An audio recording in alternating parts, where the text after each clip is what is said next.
Parallel forces বা সমান্তরাল বল সমূহ। কতগুলো বল ঠিক এইভাবে ক্রিয়াশীল। ধরো এই একটা বল,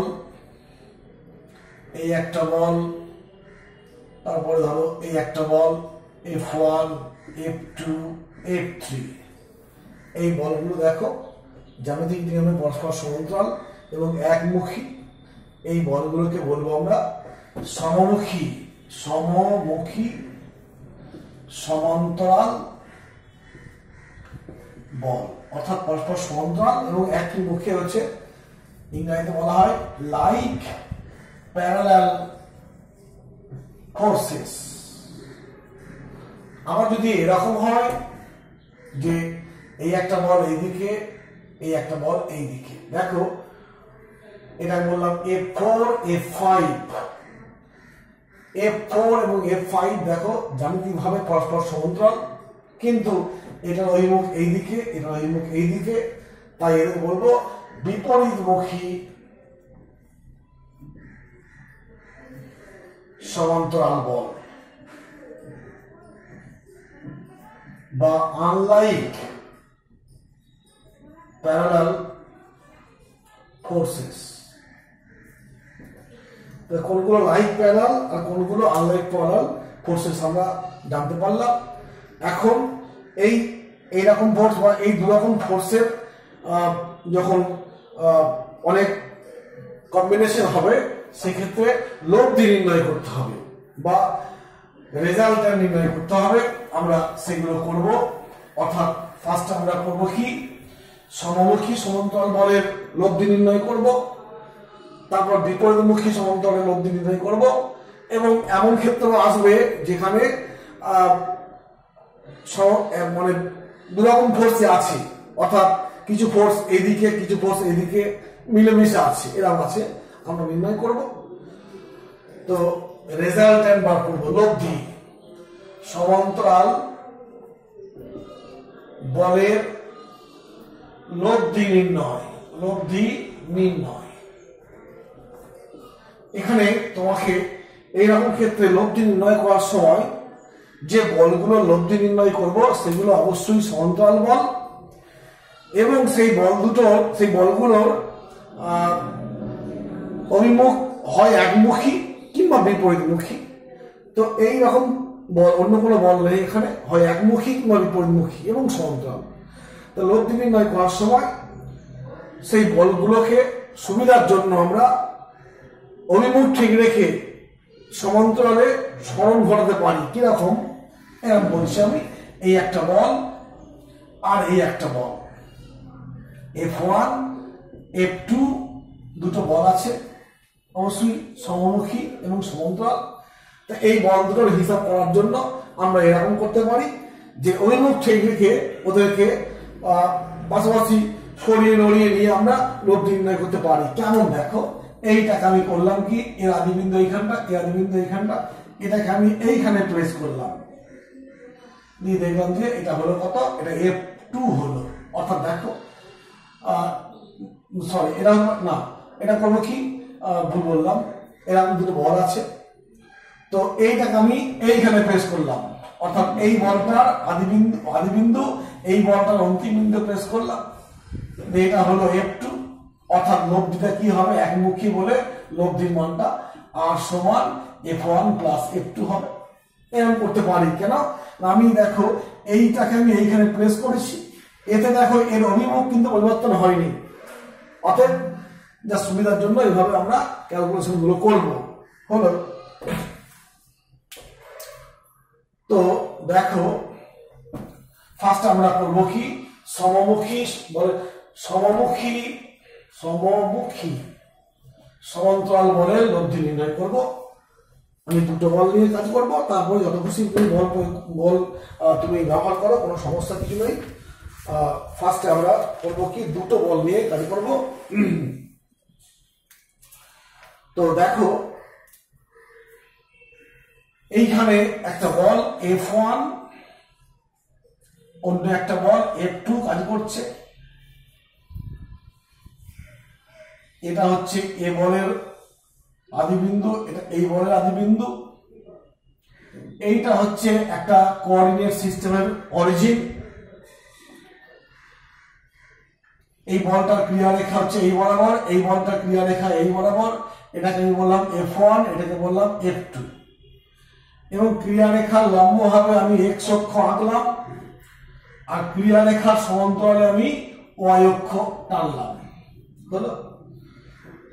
তাহলে এই বলের আদিবিন্দু এইটা, এই বলের আদিবিন্দু এইটা, দুটো আদিবিন্দুই নিজের সুবিধার জন্য আমি একই রেখা বরাবর প্রেস করে দিলাম।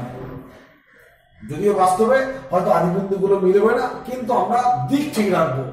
অর্থাৎ এটাকে আমি এরকম ছিল, হয়তো আমি টেনে এরকম নিয়ে এসেছি, দুটো একই লেভেলে নিয়ে এসেছি, আনতে পারি।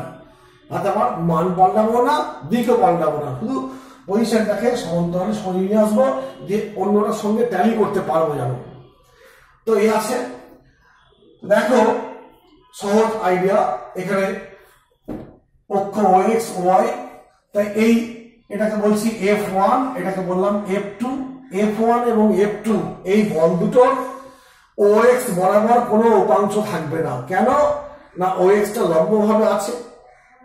আমরা জানি কোণের দিকে উপাংশ মানে cos θ হয়, cos 90। এক্ষেত্রে দেখো এই বলটার এই বরাবর উপাংশ কত হবে? এটা 90, অর্থাৎ cos 90 0, অর্থাৎ লম্ব দিকে কোনো উপাংশ থাকে না। তাই বলবো কি F1 ও F2 এর OX দিকে কোনো উপাংশ থাকে না, উপাংশ নেই। তাহলে F1 F2 এর উপাংশ কোন দিকে আছে? সবটাই কোন দিকে? y অক্ষ বরাবর। অর্থাৎ F1 ও F2 এর OY দিকে উপাংশ যথাক্রমে ওই মানটাই F1 ও F2। কেন? এদিকের সঙ্গে একই দিকে আছে, কোণের মান 0, cos 0 1, অতএব সবটাই ওই দিকে। আমি ধরে নিচ্ছি এই দুটো বলের লব্ধি হচ্ছে এই বলটা। ও বাবা,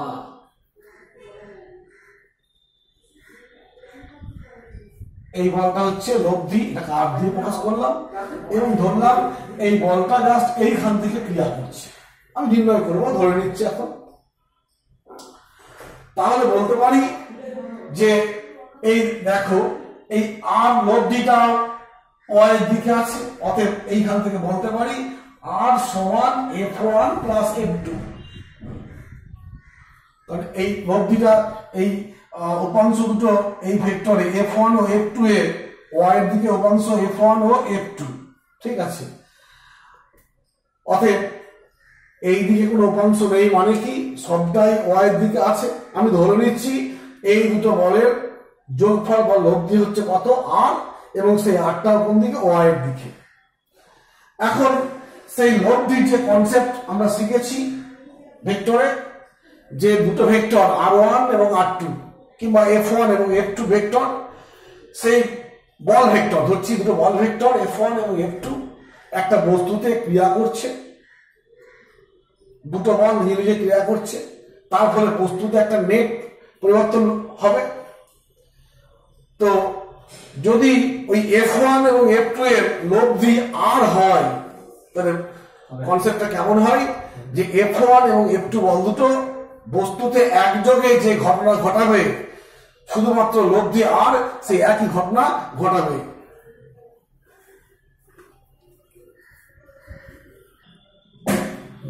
কি বললাম? যে লব্ধি দুটো ভেক্টরের লব্ধি, বল ভেক্টর F1 এবং F2 লব্ধি r।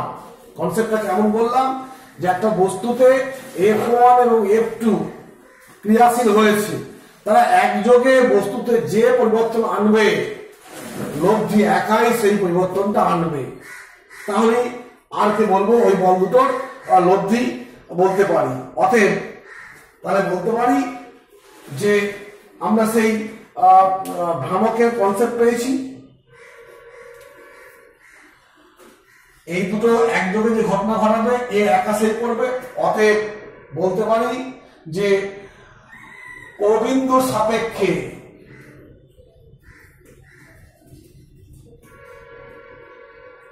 F1 ও F2 বলের ভ্রামকের সমষ্টি সমান ও বিন্দুর সাপেক্ষে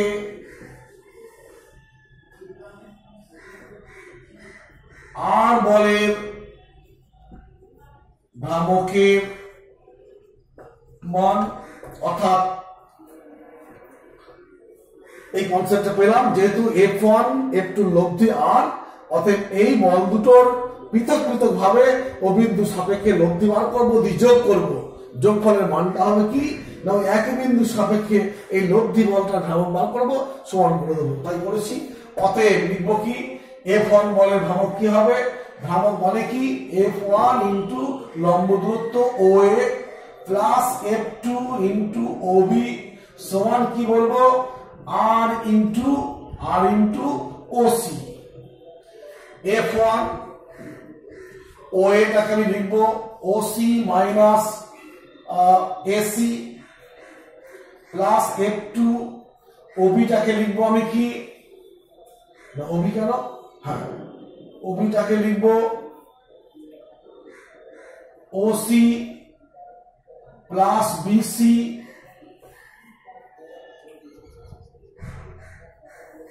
সমান আর মানে কি F1 plus F2 into OC, এই আগের মানটা বসিয়েছি। এবার দেখো এদিকেও F1 আছে, এদিকেও F1 আছে, সবগুলোকে একদিকে করবো। F1 OC minus F1 AC plus F2 OC F2 into BC সমান F1 into OC plus F2 into OC। F1 OC কাটলো, F2 OC কাটলো, তাহলে কি পড়ে থাকলো দেখো, পড়ে থাকলো F1 AC সমান F2 BC, এটা মাইনাস চিহ্ন আছে ওই পাশে নিয়ে গেলে এরকম হয়ে গেল। অতএব F1 বাই F2 সমান BC by AC, BC by AC। Theta হচ্ছে কি লব্ধি ভেক্টরের লব্ধি বলের আদিবিন্দু, লব্ধি বলের আদিবিন্দু। এবং দেখতে পাচ্ছি দেখো F1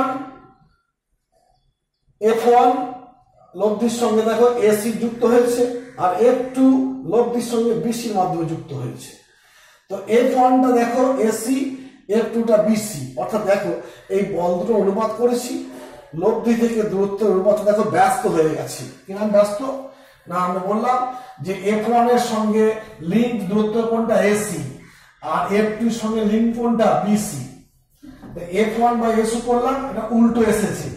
অতএব কথাটা লিখবো লব্ধি বলের কি লিখবো, লব্ধি বলের ক্রিয়া রেখাটি আমরা এইখানে লিখবো, লব্ধি বলের ক্রিয়া রেখাটি এখানে লিখবো। অতএব লব্ধি বলের ক্রিয়া রেখাটি বল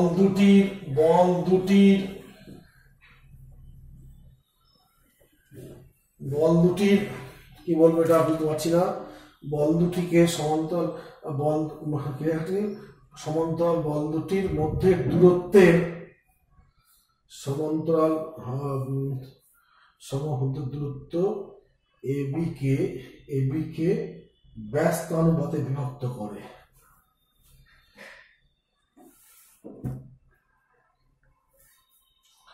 লব্ধি বলের ক্রিয়া রেখাটি বল দুটির সমান্তরাল বল দুটির মধ্যের দূরত্ব AB কে ব্যস্ত অনুপাতে বিভক্ত করে। কেন ব্যস্ত বললাম বুঝতে পেরেছ? এই হলো কি তোমার লব্ধিটা কিরকম অবস্থানে থাকবে, লব্ধির মান পেলাম। যদি এরপরে বলে যে এই অরিজিন থেকে এই লব্ধির দূরত্বটা কত, যদি বলে নির্ণয় করো, সেক্ষেত্রে আমরা কি করব দেখি। সেক্ষেত্রে আমরা এই জিনিসটা করব। আমি ধরে নেব এখানটা মুছবো। আমি যদি যদি সি এর অবস্থান নির্ণয় বা লব্ধি ভেক্টর লব্ধি বল এর আদি বিন্দুর অবস্থান নির্ণয় বা ক্রিয়া রেখাটা কোন বিন্দু থেকে স্টার্ট হচ্ছে যাই বলবে। তো আমি কি করছি, এইখান থেকে এইটা নিচ্ছি x1, এইখান থেকে এইটা নিচ্ছি x2, আর এইখান থেকে এইটা নিচ্ছি x, অর্থাৎ OB সমান x2, OA সমান x1, OC সমান ধরে নিচ্ছি x। এই সমীকরণের মানগুলো বসিয়ে দিচ্ছি, f1 x1 f2 x2, আর মানে কি জানি আমি f1 plus f2 into OC মানে x, অতএব x সমান f1 x1 f2 x2 by f1 plus f2। এইভাবে আমি x এর মান পেয়ে গেলি সি বিন্দুটা a ও b এর সঙ্গে সাপেক্ষে কোথায় অবস্থিত আমি নির্ণয় করতে পারবো। এই গেল সমমুখী সমান্তরাল বলের লব্ধি নির্ণয়। যদি বল দুটো বিপরীতমুখী হয়, সমান্তরাল বা বিপরীতমুখী, সেক্ষেত্রে কি হবে আমরা একই কনসেপ্ট দিয়ে দেখে নেব। অর্থাৎ বিপরীতমুখী সমান্তরাল বলের লব্ধি। ছবি আঁকছি আগের মতোই। দেখো এই একটা বল আর এই একটা বল, এটাকে ছোট বলেছি, এটাকে বড় বললাম। এর আদি বিন্দু এ, এটা বি বললাম। আমি এইখান দিয়ে অক্ষ টানছি, ও এক্স অক্ষ এই বরাবর, ও ওয়াই অক্ষ। তো দেখো দুটো বল f1 এবং f2 বিপরীতমুখী আছে, এটা বি বিন্দু। অতএব OX বরাবর f1 বা f2 দুটো বলেরই কোনো উপাংশ নেই। OX এর দিকে f1 ও f2 এর কোনো উপাংশ নেই। সবটাই কোন দিকে? y অক্ষ বরাবর আছে, সব উপাংশটা হচ্ছে y অক্ষ বরাবর। তো দুটো বল বিপরীতমুখী। মনে রাখবে যে f1 এর OY এর দিকে f1 এর উপাংশ কত হবে? f1ই হবে। আর OY এর দিকে f2 এর উপাংশ কত হবে? না মাইনাস f2। কেন? এটা এই দিকে আমি ধরতে মানে এই বরাবর দিকটা নিচ্ছি, y অক্ষ মানে ধনাত্মক y অক্ষ নিচ্ছি। অতএব বিষয়টা এইভাবে করে নিচ্ছি। যদি বলটা যদি এইমুখী হয় তাহলে এই বলটাকে আমি এই দিকে মাইনাস f2 বলতে পারি, তাই আমি লিখেছি f মাইনাস f2। নিশ্চয়ই বুঝতে পারলে কি বলছি, যে এই দিকটা প্লাস, অতএব f1টা প্লাস, f2টা এই দিকে আছে, অতএব f2 এর মানটা বিপরীতমুখী হওয়ার জন্য মাইনাস করেছি। অতএব লব্ধিটা, ধরো আমি ধরলাম যে লব্ধিটা এইখানে আছে, এটা হচ্ছে লব্ধি। জানি না এই অবস্থানটা কি হবে, আমি এরকম ভাবলাম আর হচ্ছে লব্ধি। অতএব সেই আটটা কি হবে, আর এর মানটা কি হবে? আটটা তো y অক্ষ বরাবরই আছে, y অক্ষ বরাবর এর উপাংশ f1 আর এর উপাংশ কত? Minus f2। এই হলো আর এর মান পেলাম। আর এর অবস্থানটা সি থেকে শুরু হচ্ছে। অতএব সেই আগের কনসেপ্ট, যে লব্ধির কনসেপ্টটা কি না, একটা বস্তুর উপরে f1 এবং f2 দুটো বল একযোগে কাজ করা হয়েছে। বস্তুতে যে পরিবর্তন আনবে, শুধু লব্ধি বলটা একা সেই পরিবর্তন আনবে। অতএব সেই আগের কনসেপ্ট। অতএব ও বিন্দুর সাপেক্ষে f1 এর ভ্রামক প্লাস f2 এর ভ্রামক সমান r এর ভ্রামক। এই যে আছে F1 ও বিন্দু সাপেক্ষে বলছি ইন্টু OA সমান প্লাস, এখানে মনে রাখবে তোমার এই বলটা বিপরীতমুখী আছে, একমুখী করতে গেলে কি করব, মাইনাস F2 ইন্টু OB সমান R into OC। F1 OA মানে কি বলবো, OA মানে হচ্ছে OC প্লাস OA, এটা মাইনাস প্লাস মাইনাস করলাম, F2 OB টা কি হবে, OB টা হবে OC প্লাস BC, OC এটা ভুল হচ্ছে OA, এই OA মানে কি OC plus CA, OC plus CA বা AC,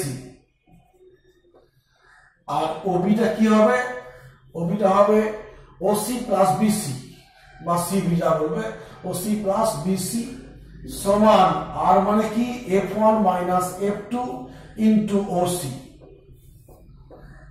এইগুলোকে দেখো কাটাকাটি করো, কেটে যাবে সব, দেখো F1 into OC plus F1 into AC minus F2 into OC F2 into BC সমান F1 into OC minus F2 into OC। এইটা এটা কাটলো, এইটা এটা কাটলো, পড়ে থাকলো দেখো সে আগের মতোই F1 into AC minus F2 into BC সমান 0। অতএব এইখান থেকে আমি পাবো F1 বাই F2 সমান দেখো লিখবো BC বাই AC। এখানেও দেখো ব্যস্ত সম্পর্ক হয়ে পড়েছে, F2 এর সঙ্গে লব্ধির দূরত্ব F2 লব্ধির দূরত্ব BC, আর F1 এর সঙ্গে লব্ধির দূরত্ব AC। তো F1 টা দূরত্ব নিচে হয়ে গেছে, F2 দূরত্ব উপর হয়ে গেছে, অতএব সে আগের মতোই। আর কি হবে, লব্ধি ভেক্টরটা বিপরীতমুখী, বিপরীতমুখী বলের লব্ধি বলের ক্রিয়ারেখাটি সমান্তরাল বল দুটির মাঝের দূরত্বকে ব্যস্তার মধ্যে বিভক্ত করে। আমি আর লিখছি না, একই লেখা লিখবে যে তোমার দুটো সমমুখী সমান্তরাল বলের লব্ধি বলের ক্রিয়ারেখাটি প্রদত্ত বল দুটির ক্রিয়ারেখাকে, প্রদত্ত বল দুটির মাঝের দূরত্বকে এই মাঝের দূরত্বকে ব্যস্ত অনুপাতে বিভক্ত করে। এই হলো গেল, দুটো জিনিস গেল। এবার ধরো বাস্তব ক্ষেত্রে তো সবসময় একমুখী হবে না, অর্থাৎ সমমুখী আর বিপরীতমুখী হবে না, মিশে থাকবে। কিরকম মিশে থাকবে দেখো, আমি একটা বাস্তব উদাহরণ দিচ্ছি। যখন দুইয়ের বেশি বল ক্রিয়া করছে একটা বস্তুতে দুইয়ের বেশি বল ক্রিয়া করছে, মানে একাধিক বল ক্রিয়া করছে, এই একটা বল এদিকে আছে, এই একটা বল এদিকে, এরকম যখন হবে তখন তোমার সেই লব্ধিটা কি হবে, F1 F2 F3। অতএব লব্ধির মানটা কি হবে, F1 প্লাস F2, এইখানে এটা কি বলবো প্লাস অফ মাইনাস F3 ইত্যাদি। এই দুটোকে প্লাস বললে এটাকে ব্র্যাকেট দিয়ে মাইনাস বসিয়ে দেবো, আর পেয়ে যাচ্ছি। আর তোমার ওই দূরত্বের যে কনসেপ্টটা আমরা পেলাম, কি কনসেপ্টটা পেলাম একটু আগে দেখো, যা একটা জিনিস করতে ভুলে গেছিলাম, দেখো মনে করে এই জিনিসটা পেয়েছিলাম x সমান F1 x1 F2 x2 F1 x2 হলো। তো এখানেও ঠিক সেরকমই আসবে। এই এক্সটা কি, ধরো আমি বলছি লব্ধিটা হচ্ছে মানে এইখানে অবস্থিত, এই ক্ষেত্রে লব্ধিটা এরকম অবস্থিত, এই লব্ধির দূরত্বটা x, এখানে এইটা হচ্ছে x1, এইটা হচ্ছে x2, আর এইটা হচ্ছে x3। অতএব F3 x3 plus x3 sorry F1 plus F2 F3 ইত্যাদি আসবে। এবার মানগুলোর সঙ্গে তো মাইনাস চিহ্ন প্লাস চিহ্ন বসাতে হবে। কিরকম দেখো, F1 x F2 x2, এইটা অ্যাকচুয়ালি কি মাইনাস F3